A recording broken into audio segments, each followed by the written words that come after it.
चरौने थियो जमुनाको छेउमा गौला चरौने थियो गोपीहरू राधासँग रास रचाउने थियो गोपीहरू राधासँग रास रचाउने थियो। महाराजगंज भारत और नेपाल की सीमा पर है। नेपाल के साथ भारत का रिश्ता रोटी बेटी का है। जानकी भी यानी कि माँ सीता भी नेपाल से ही थी। लेकिन आज के जमाने में क्या है असर? वो समुदाय, गोरखा समुदाय जो भारत में करीब 150 वर्षों से रह रहा है, वोटर है यहाँ का। नौतनवा विधानसभा में हूँ मैं, जहाँ पर करीब 3000 लोग हैं जो इसी समुदाय से हैं और वोट भी करते हैं। सेना में बड़ी भूमिका रहती है। सैम मानेकशॉ ने कहा था, यदि तुम्हें मौत से डर नहीं लगता तो या तो तुम झूठ बोल रहे हो या फिर तुम एक गोरखा हो।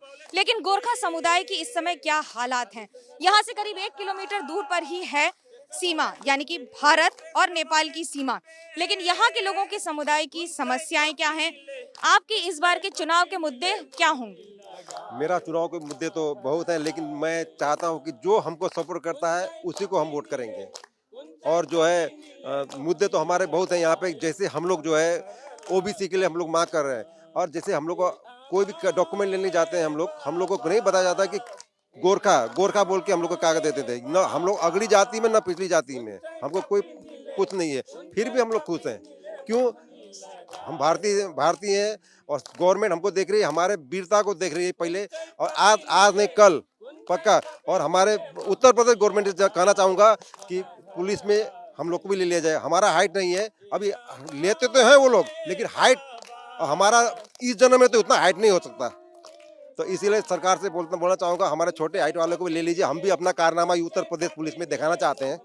ये बड़ी बात है। लोगों से पूछते हैं कि आप लोगों के लिए, महिलाओं के लिए क्या मुद्दे रहते हैं, क्या क्या समस्याएं या क्या क्या अच्छा हुआ है? मैडम, ये बात ये है कि हम लोग का यहाँ पे छोटा एरिया होने की वजह से हम लोग को जो कैंटीन सुविधा वो नहीं मिल पाती है। इसके लिए हमको डायरेक्ट गोरखपुर जाना पड़ता है, और उस फैसिलिटी की नहीं होने की वजह से हम लोग बहुत दिक्कत का सामना करना पड़ता है। लोगों से पूछते हैं, आप सेना हो या फिर बाकी सारी समस्या, सब जगह शुरू किया है काम, लेकिन क्या इस बार की चुनौतियां हैं और क्या होगी इस बार सरकार से मांग? हमारा सबसे पहले ये मांग है, देखिए मैम, मुझे 1971 बांग्लादेश की लड़ाई में 2 गोली लगी थी। मैं डिसेबिलिटी पेंशन 1974 में मैं रिटायर हुआ हूँ, तब से पेंशन ले रहा हूँ भारत सरकार से। तो सबसे बड़ी समस्या यहाँ क्या है कि हम लोग कब से फाइट कर रहे हैं ओबीसी के लिए। हम लोग कहीं भी जाते हैं तो जनरल कैटेगरी लिख दिया जाता है, तो थोड़ा सा प्रॉब्लम होता है हम लोगों में। आरक्षण होता तो हम लोगों को कुछ फायदा होता। जी जी। आप लोगों के लिए क्या मुद्दे होंगे इस बार चुनाव के? चुनाव के बारे हम तो भैया नहीं जानते हैं। क्या सोच के आप जो बता रही थी अपनी समस्या, वो बताएं। वो समस्या तो वही हम लोग जैसे गोरखपुर हम लोग को जाना पड़ता है, जैसे हॉस्पिटल भी यहाँ अच्छा नहीं है, हम लोग को बहुत दिक्कत है। अब नहीं तो हम लोग को फिर नेपाल मेडिकल जाना पड़ता है। और वही कैंटीन वाली समस्या है सबसे बड़ी। तो जैसे हम लोग का सामान पहले गारत में मिलता था, अब जैसे सरकार को शायद हो सकता है जैसे गाड़ी मोटर लाने में, हर चीज सामान लाने में उनको दिक्कत हो गई होगी, इसीलिए बंद हो गया है वो। इस इलाके में आपको ऐसे कई लोग मिल जाएंगे जिन्होंने सेना में बहुत सालों तक सेवा की है। भारत की सेना में लगातार ये सेवा जारी भी रही है और रहेगी भी।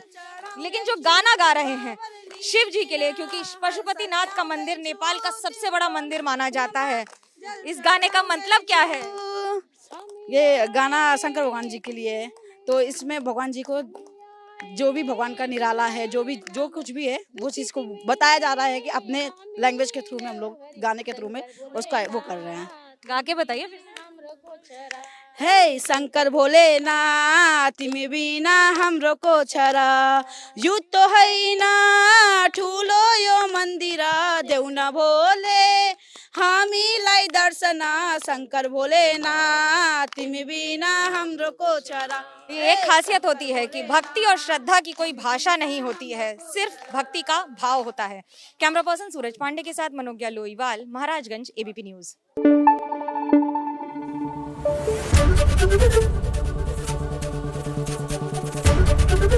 एबीपी न्यूज आपको रखे आगे।